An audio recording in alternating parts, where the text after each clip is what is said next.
Ant-Man is a character with a pretty turbulent history. While the MCU's Scott Lang definitely has a few metaphorical skeletons in his closet, he doesn't compare to his predecessor's track record in the comics. Hank Pym has done some pretty messed up stuff. Domestic abuse, betrayal, and a whole lot of questionable behavior stemming from years of poor mental health. I mean, you've gotta feel bad for the guy, to an extent. So today we're breaking down all of the unfortunate and cringeworthy things that Pym has pulled over the years, with our list of the top 10 disturbing facts about Ant-Man. And don't worry, we'll be throwing in a few crappy things that the third Ant-Man, Eric O'Grady, has done too, because he's definitely no saint.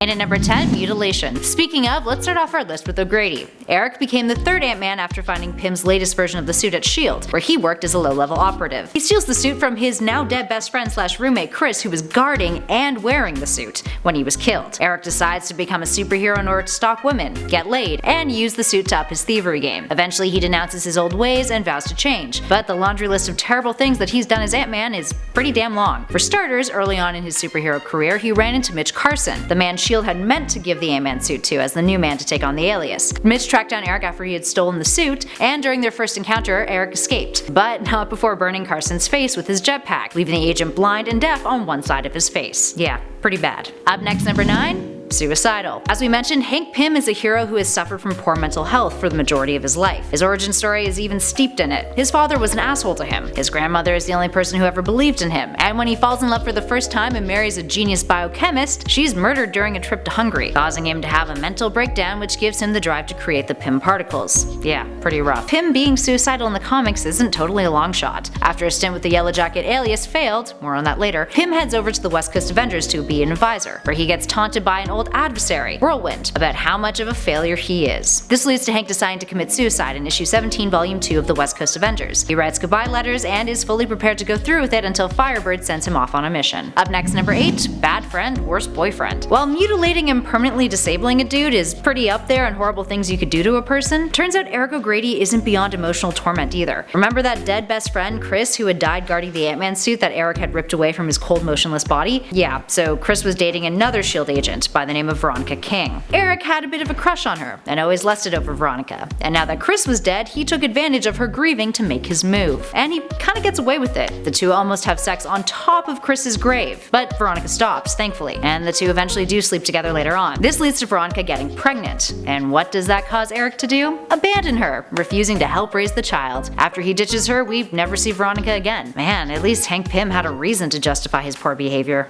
O'Grady's just kind of a dick. And at number 7, The Blob. The Ultimate Marvel Universe introduces us to many varying alternates of Marvel characters. Unfortunately, Hank Pym is just as tragic, perhaps even more so, than his 616 counterpart, but also kind of a major dick. This Pym not only had his mental illness and marriage problems to grapple with, but he was butting heads with his teammates, and the Ultimate Universe turned up his cruelty several notches, meaning he was unhinged enough to decapitate the Blob and spit out his head as Giant Man. To be fair, in the storyline, he along with remaining superheroes are looking for survivors, including his wife. He then discovers the Blob eating the Wasp, or corpse that is, and decides the character deserves some eye for an eye retribution. Up next, number 6, Yellow Jacket. One of Pym's many aliases was Yellow Jacket, who, upon making his debut, was kind of a dick. A lot of dickish behavior in this video. First off, Hank emerged as Yellow Jacket after having a second mental breakdown after Ultron. More on that later. During his first Yellow Jacket appearance, he gets really cocky, makes sure everyone knows that he's the one who stopped a robbery, then goes to the Avengers and demands he be offered membership. He claims he killed Hank and has kidnapped Janet, and everyone's like, sorry, what? He then heads over to his secret lair, named the Hornet's Nest, and makes out with Janet, who then realizes that he's actually Hank, and sees him as a new and improved and confident version of the man that she once loved. It's then later explained that the character's alias as Yellow Jacket was due to a schizophrenic break that created that alias personality, which Hank then blamed on working with dangerous untested chemicals. And at number 5, sexual harassment. Taking one last look at the sleaziest of Ant-Man characters, it shouldn't be a surprise by now that Eric O'Grady has little consideration for the opposite sex. When your ability allows you to shrink down to a tiny size, that does open up a whole lot of windows of opportunity to do some pretty cool things. But what does Eric do with his powers aside from fighting crime? He uses them to be a perv, of course. Eric was quick to notice that being a superhero was helpful in the dating department, or rather the getting laid department, and would often go on dates with women he rescued. If he wasn't able to get sex out of it, he would then follow them home, shrink down, and then spy on them. He even pulled this stunt with Carol Danvers, who at the time was Miss Marvel, by hiding in her purse and then watching her get undressed and shower, Luckily, the character was eventually killed off and briefly replaced by a life model decoy named Black Ant, who was notably less pervy. In our number 4 spot, Elf Queen. Back to Hank Pym. At times, it was apparent that Hank never felt super comfortable with the idea of being a hero, especially around other superpowered individuals on the Avengers team. This led to feelings of inadequacy and pretty low self-esteem, which often resulted in the character lashing out.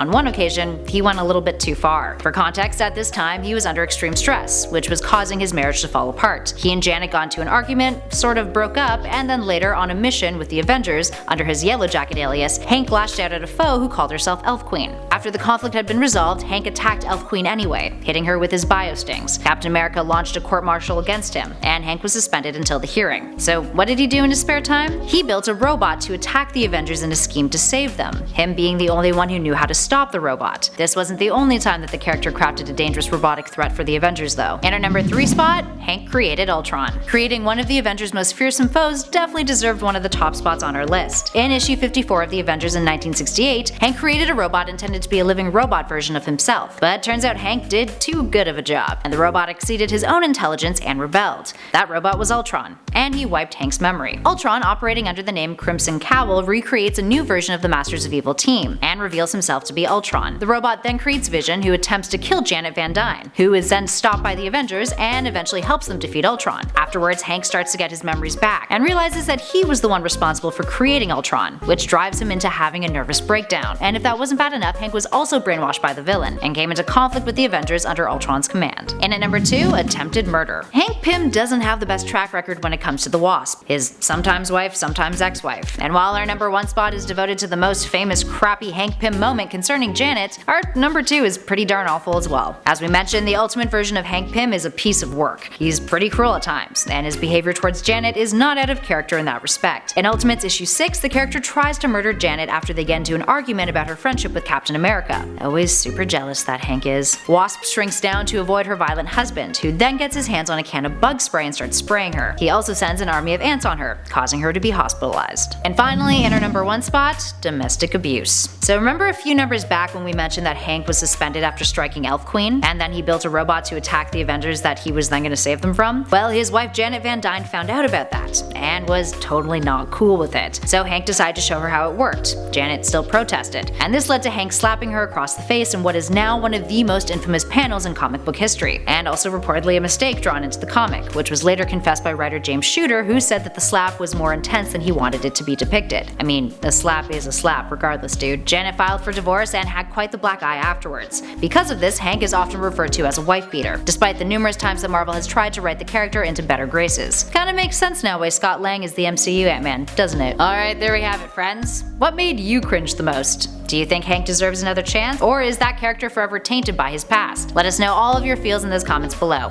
And hey, if you're Team Hank, why not tell us why you think he's a character worth your adoration? If Ant-Man doesn't really float your boat anymore after this list, why not check out some of our other great videos on our channel about other Marvel characters, all by clicking on the playlist that's currently flashing on your screen. We've also got a ton of videos on the MCU too. If you dug this video, why not show us some love by hitting that like button, and why not subscribe if you want to hang out with us some more. In the meantime though, thanks for watching everybody. I'll catch you all in the next video.